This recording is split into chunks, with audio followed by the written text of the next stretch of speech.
Guys, welcome back to Game Sandwich. I'm John Hanson. That's Kayla. We're here with another episode of Duelists. This time, we are focusing on our top five games from our childhood. So, I don't know how you put this list together. I put in a lot of nostalgia, a lot of just like games that really, when I think back on my childhood, I'm like, yeah, no, this shaped me. This was like very important in my gaming career. We are going it's not just like up to 10, it's like up till you're 18 years old. So high school on down, any game is applicable.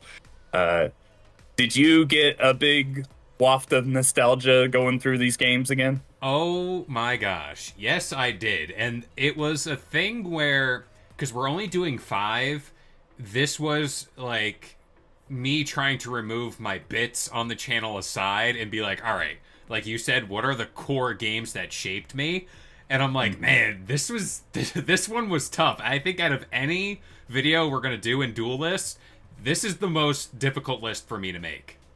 Yeah, as we'll see at the end, I actually have a whole list of honorable mentions that I really considered to put in here. But we're not here to focus on that. We have to focus on just five, our very top five. Before we start, though, we need you to go down into the comments below. Let us know who has the better list. And you know what? Go ahead and let us know your top five games from your childhood. Uh, yeah, but Kev, let's get started. What's your number five? Number five, a game I hold near and dear. Arguably, I think to start this video off, we'll start with the game that got me into video games. I'm going Sonic Adventure 1.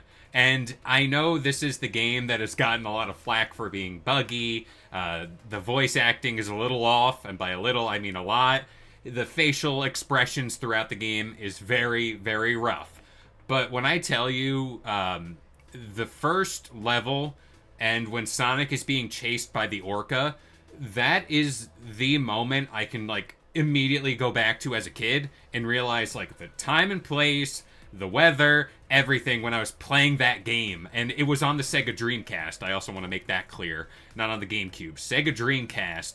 And yeah, like Sonic Adventure I've talked about a fair amount. I can't get enough of that game. I always go back and play it every couple years to kind of like relive those days. But for me, that's number five. Yeah, Sonic Adventure is great. That is actually one game that made my honorable mentions. It was really tough not putting it on here. Both that and Adventure 2. Obviously, I played the classic games before the adventure games, but the adventure games really stand out to me still as like Mm-hmm. prime Sonic in my Oh idea. yeah. Uh, yeah, no, absolutely great way to start off. My number five is probably like a big step forward for a certain franchise. That's Pokemon Silver. Ooh. Um, so this isn't my first Pokemon. I did play Red, Blue, and Yellow before this, but when I got Pokemon Silver, I really I was already obsessed with Pokemon at that point, but this was the point where I was like, "Oh, this is something big. Like this Yeah. is a big deal for me." I put so many hours into it. I can't tell you how many times I would play through this, beat the Elite Four, then go through all the Kanto gyms, and then beat Red at the end, and then just start over. Like Yep. that's something I don't do anymore because I'm old and I just don't have the time. But when I was a kid, I played through all of those classic Pokemon games so many times. And you could also throw Gold and Crystal here if you wanted to, because I had those as well. But Silver was the one because I really loved Lugia, mostly because of I think it was Pokemon the movie 2000 that Yeah. Oh. they appeared in. Uh, Lugia was awesome, one of my favorite legendaries.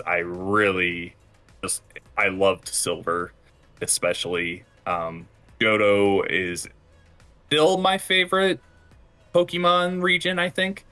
Uh, I love Cyndaquil, as we went over in our top five Pokemon list. Yeah, there is a lot of love I have for the second gen Pokemon games. I think that's a good pick here. And I was looking back on Twitter and there was this like Pokemon generations, like all of the sprites from Gen 1 on to the most recent games, and they don't make the sprites like they used to. I mean, there was a certain layer of, I don't know, they were just all iconic. And when looking back on Gold and Silver specifically, can we bring back colored cartridges for the Pokemon games? Like, is that too much to ask? It adds to the level of playing the game, and then you're like, oh, this version you can only get this set of Pokemon in compared to the other. Back in those days, whenever you got to the end of Gold and Silver, and then you're like, oh, I'm going to go to Kanto, the word travels fast on the playground as far as like these. That's how we found out things back in the day, where it's like it was all word of mouth. I mean, talk about like missing no, that weird glitch Pokemon everyone talked about. You gotta find Mew under the truck. It's all that stuff back in those days where it was just, it was a fun time to play Pokemon, and we haven't gone back to that since. No, no. All right, number 4, Kev. Number 4.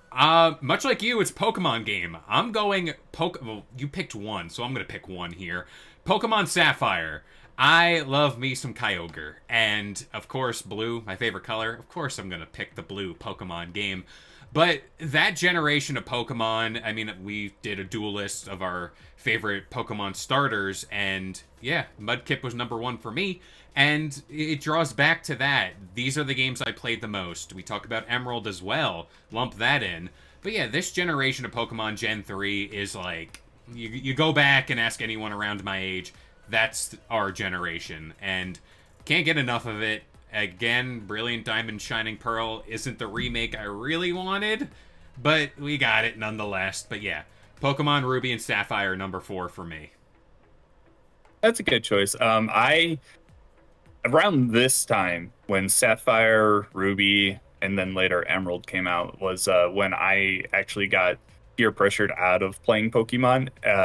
I was in that age range at that point where it wasn't cool to like Pokemon and Yu-Gi-Oh, and I started getting made fun of for it at school. So I actually skipped Gen 3, which if any kids happen to be watching, enjoy what you want to enjoy. Don't let kids push you out of the things you love. That is one of my biggest regrets in life.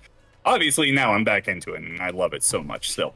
But yeah, I didn't get a chance to play the 3rd gen until much later on. Actually, I played through Emerald for the first time last year. Such a good game. Yeah, it is good. I do think the region, is it Hoenn? Yeah. I think that region is probably one of my least favorites because everyone wants to give IGN shit about the too much water thing.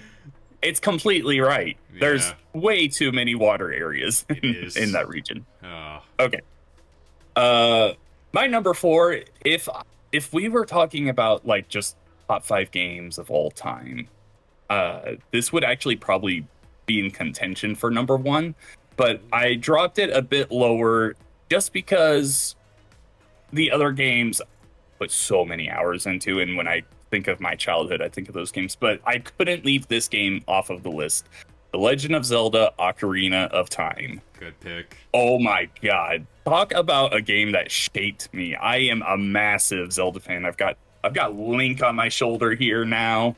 I've got all this Legend of Zelda stuff behind me and to the side of me. I love these games, and this is the one that really got me interested. And you know what? The funniest part about this, it wasn't on the Nintendo 64 that I really fell in love with these games. Because the first time I gave this game a try, I didn't know what was going on, and it scared me. I got out of Kokairi Forest, talked to the big owl, and I was like, oh, that owl scares me. I was scared of everything as a kid. And then making the trek through Hyrule Field towards the castle when it became dark in the Dalfos, I think, or no, what are they? I can't remember. They come out of the ground, the skeleton guys. Scared the crap out of me when I was like, oh, let's see, 98. I would have been 6 years old. So yeah, I was scared, and I did not play this game for a long time. It wasn't until the Nintendo GameCube with the Legend of Zelda Collector's Edition that I actually played through Ocarina of Time. Absolutely fell in love with it. Of course, went on to play all the other games as well. And God, such a good series. Ocarina of Time is just, it's still one of the best games ever made. I know it hasn't aged perfectly, Nah. no game from the 90s has. I'm playing through the Jack and Daxter games right now, and I would much rather go back to this game than Jack 3 right now. Yeah. Um, yeah, there is just this was my first experience where I was like, oh, I am actually going out on an adventure. Like Yeah. I've played through all the Mario games and everything, and like, yeah, those are fun. Zelda Ocarina of Time was the first adventure I Yeah. went in, and there's something very special about that to me still. Oh, for sure. I was recently playing on NSO, and you just play games like that. You can tell they're like a tent pole thing to the gaming industry as a whole, and the whole concept of you know you're you aren't essentially guided through this game. You gotta like pay attention to the details, and then you go off, and the adventure is yours.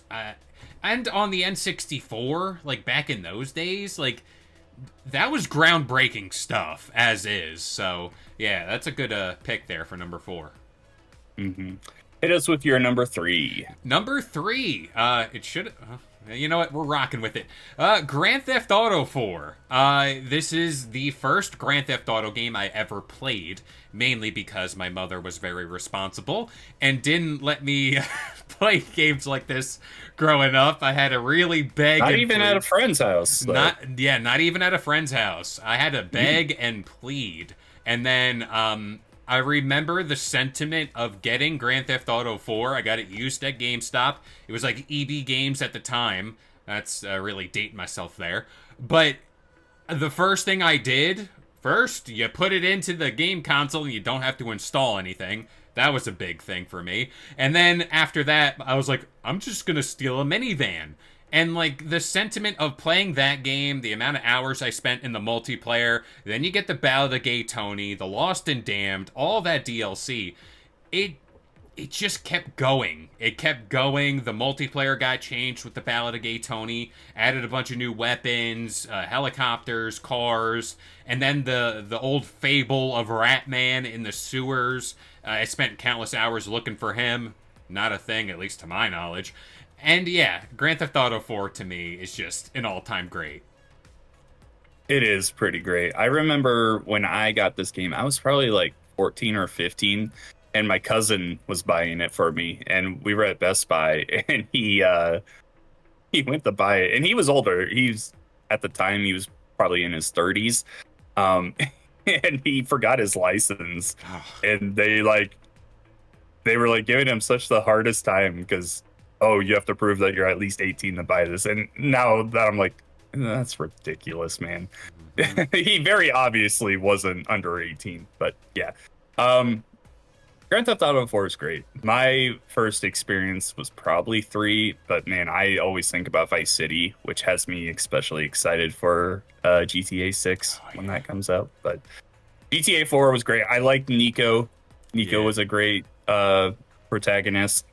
Of course, the one thing I always think about with GTA 4, there was a swing set that was glitched out, it or would launch you into the sky. it would, yeah, when you Oh backed up into it with a vehicle, it would launch you into the sky. My favorite thing ever. yeah, I love stuff like that. So yeah, GTA 4 is a great choice. We're on number 3 here, and you'll notice there's a lot of Nintendo on my list. I grew up a Nintendo kid. I played a lot of other stuff, but man, Nintendo has my heart. Super Smash Brothers Melee. good pick, Holy freaking crap. What a good game pick. in the early 2000s. The GameCube Oh game. yeah, This was the reason to get a Nintendo GameCube. Uh and just playing through Link, Young Link, Fox, Kirby. This was the first introduction to Fire Emblem on the American side. hmm, We even have Pichu here, the yeah, worst Smash character of all time because he hurts himself hmm, when he does any of his electric attacks. Mewtwo being included in the roster here was awesome. absolutely, Ganondorf, even though he was just a clone of Captain Falcon, it was really cool to just play as Ganondorf. yeah, Yeah. Uh, I love the event mode in Melee. It was like 51, I want to say, just different tasks for you to do, and they were all. It was essentially the World of Light campaign in Ultimate, but a little more focused, I would say. Yeah. It was very cool. Yeah. Oh, the one thing that always stood out to me was just the leap forward in graphical quality as well Yeah. between the first Smash on N64 and Melee. It was insane. Like when they bring in Mario and you can see like the actual stitches in his overalls. I was like, holy crap! You like It's it, insane. that was like the awakening moment for me where I was like, oh, the Nintendo 64 doesn't look that good. Like I just grew up with it and I was like, oh, that's normal. That's what a Yep. video game should look like. And then you see the GameCube and it was such a leap Big forward for difference. Nintendo. And I was just like, I was just blown away. Hmm. Melee is still an amazing game. Yeah, people still play it today. There's still a big pro circuit for it. I mean, in my high school senior lounge, we had a GameCube there, and we'd play Melee. And the amount of times we got in trouble for yelling at the top of our lungs during like study halls and stuff playing this game. The amount of times, don't follow what I say, kids, if you are watching this. I snuck out of class to sneak in around, or I had a rematch to do. Like, it was that. And then who can forget, like, a new challenger approaches that screen when you unlock another character, or the chance to unlock a new character? That rush of emotion, you're like, oh my gosh, I know that That silhouette. ends that anxiety that hits you is like, oh man, this is it. This is the moment. I Yeah. can't mess this up. Yeah, that's like whenever you get to Mewtwo, you're like, oh my gosh, all right, I really need to lock in. Because then you lose your chance and you gotta start all over again. And that was when you really earn these things. Mhm. Absolutely. All right. Number two. Number two, aptly number two, Mario Kart Double Dash. This is a game that I still play with my friends to this day. We go over, we hang out, we play Mario Kart Double Dash. It is because, in my opinion, it's the best Mario Kart ever made. I just love this game too much to put it down. And then another thing in the senior lounge we'd play is this and NFL Street. Those were the three games we absolutely no-lived in our senior lounge. But Mario Kart Double Dash, to me, it took that classic Mario Kart formula. You add another racer to the back. You really got to plan out who's the heavy, who's the light character, what special item do they have, which do they not, and then just unlocking new carts. It just kept going, and I'm very surprised they haven't redone this game or added it into the newer games. Maybe. I mean, we got the Switch 2 Direct in a couple weeks' time, so maybe they throw us a bone. I highly doubt it, but yeah, number two, Mario Kart Double Dash. The I do think there's going to be some point where we get like a GameCube library, like the N64 and other libraries on the Switch too. That would be where we get that back, I think. But amazing choice as always. Yeah, you can't go wrong with any Mario Kart. No. Obviously, Double Dash is up there near the top in terms of track design and variety. Some of my favorite tracks of all time are still they originated in Double Dash. Baby Park and EK Mountain, I think the one with the Yeah. cannon. Yep. That one, those are probably my top two of all time for Mario Kart tracks. Obviously, you've got the two riders per car thing, which is still like no. I'm surprised that no one has ever done that again. Yeah. Yeah, I'm with you. I love that they brought back the double item boxes in 8 Deluxe, and I hope that comes back in 9 as well. There's elements of Double Dash I want to see come back in the current game, but yeah, Double Dash is unique. It's fun. It's great. Also, like I was talking about with Smash, that jump in graphical quality was Mm-hmm. oh so good. Yeah, amazing choice. My number two. This is the lone non-Nintendo game on my list, but I couldn't leave it off. Left 4 Dead 2. Mm-hmm. This was the Xbox 360 game for me. Mm-hmm. I played a ton of Call of Duty, of course. Everyone did back in those days. But Left 4 Dead 2 absolutely captured me. My friend Robert, he came over to spend the night one night, and he brought over the first Left 4 Dead, and I remember we just stayed up all night playing this, and I was just blown away by how much fun it was. I'd never played anything like it before. It really got me addicted to zombies for, let's just say, the rest of my life, because I still just love zombies. So much fun. We talked about this in the co-op, our top five co-op games, but working together, the special infected. I love the idea of just having. Sometimes I would look at the levels in Left 4 Dead as kind of like a race course. Like, how Yeah. fast can I get through these Yeah. alive? Um, so yeah, I wouldn't really speed run, but I would go as fast as I could through them. The versus mode, so much fun. Left 4 Dead 2 also incorporated all the maps from the first game into it, so you got to play through all those. The characters are amazing. I love the funny voice lines they had together. Yeah, there's just not enough I could say about Left 4 Dead 2. I absolutely love this game. It's all the great things you want in a co-op game, and then of course zombies is the classic gamer thing we all know and love. But yeah, I this is the thing with the top 5 where it's like, man, if you ask me on any given day, that sneaks in, no doubt.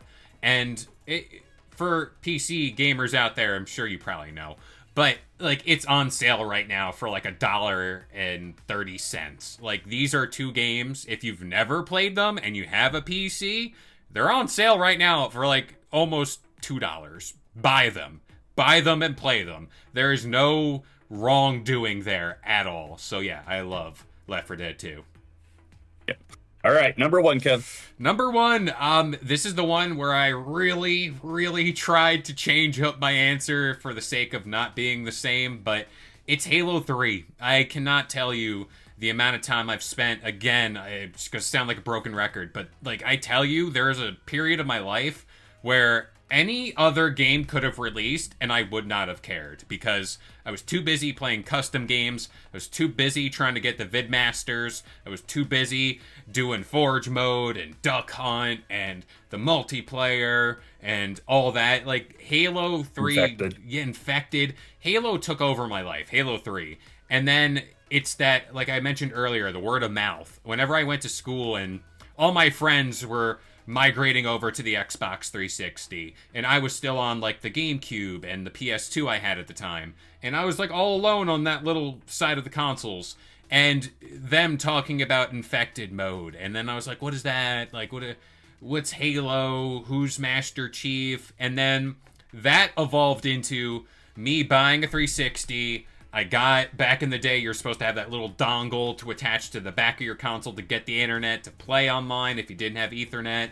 And then you go to GameStop, and then I bought Halo Combat Evolved. Then I bought Halo 2. And then Halo 2 had a separate disc that had all this other, like, multiplayer maps and stuff you had to get. So that was a DLC disc. So yeah, like, Halo 3, I've talked about it enough, but getting Recon Armor, getting Hayabusa, back when you had to earn achievements to get the armor and there was no in-game currency, I mean, chef's kiss. I mean, it was an era. That was a period of my life where I'm like, yes, these are the days. Yeah, Halo 3 was my first experience with like really playing user-made maps. And like just the Forge community was amazing around Halo 3. Yeah, I'd never had an experience like that before, and just getting like random invites from people on Xbox 360 to come play their game. Yeah. That was a ton of fun. Halo 3 was my first Halo game. I was a little late to the series because I was a Nintendo boy. And I didn't really fall in love with Halo until like Halo 4 came out, and and then I was like, oh man, Halo 3 is amazing. Like, I was Yeah. just playing it and I was like, oh, okay, this is the last level where you're in the Warthog going through, everything's exploding, The jumps. the jumps and everything. Uh, yeah, there's so many aspects of Halo 3 that truly amazing. Yeah, like if I can go back to one era in my life, it is that Halo 3 nonstop from like 9 a.m. to like Midnight. I would literally be playing all day. So yeah, I just love it so much. Absolutely. All right. My number one, my very first video game of all time, and what a way to start out. Super Mario 64. Oh my God. 4 years old, Nintendo 64 plopped in front of me. Hey, John, go ahead and play this. Okay, what's this? Oh my God, that's a big freaking dragon lizard thing. Yep. Yeah. Uh, I mentioned earlier how Ocarina of Time scared me. The artwork for Super Mario 64 scared me. The one where it's Bowser shooting fire at Mario and he's like holding his butt because he's getting burnt and everything. That scared me as a kid. I was terrified of that. But playing through Super Mario 64 was that awakening moment, I guess. Yeah. Like, oh my God, this is amazing. What are video games? I want this to be my thing. Exactly. I'm never going to leave this behind. This is me. Yeah, no, exactly. Jumping in the Bob-on Battlefield. I mean, talk about one of the most iconic Super Mario levels of all time.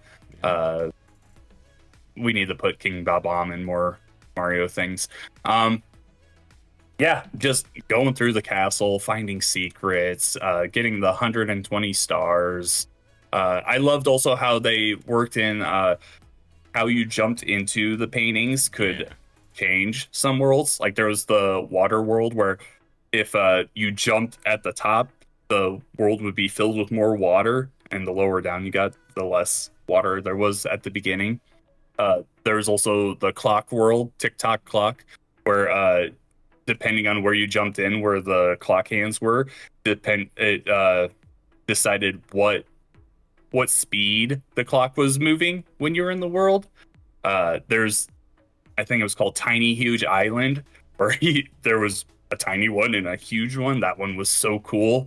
Like, just so many inventive ideas. Of course, we could talk about how important this was for 3D games in general. Oh, yeah. But just for me as a kid playing through this, I fell in love with Mario and Nintendo at this point, and I just never looked back.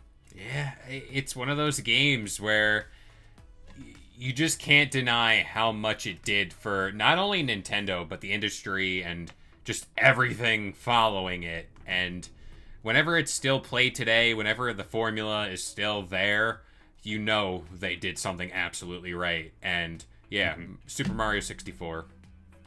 Piece of art. Frame it. Yeah. Still a game I can go back to today and absolutely love everything about it. Obviously, the camera controls haven't aged perfectly well. We mentioned that. Nothing in the 90s aged well. But man, I can go back and just absolutely love this game with all my heart. All right, so that is our top 5 list for our childhood games. Go ahead, go into the comments. Let us know which one of us has the better list. It's obviously me because I have Super Mario 64 and Ocarina of Time. How could you leave those off? That's pandering. That's pandering to the crowd. Absolutely. But before we sign off, Kev, let me know what honorable mentions you have. Don't like go into why they didn't make it or not. Just list off any honorable mentions you might have had. I'm surprised neither of us said it. Banjo-Kazooie. That was one.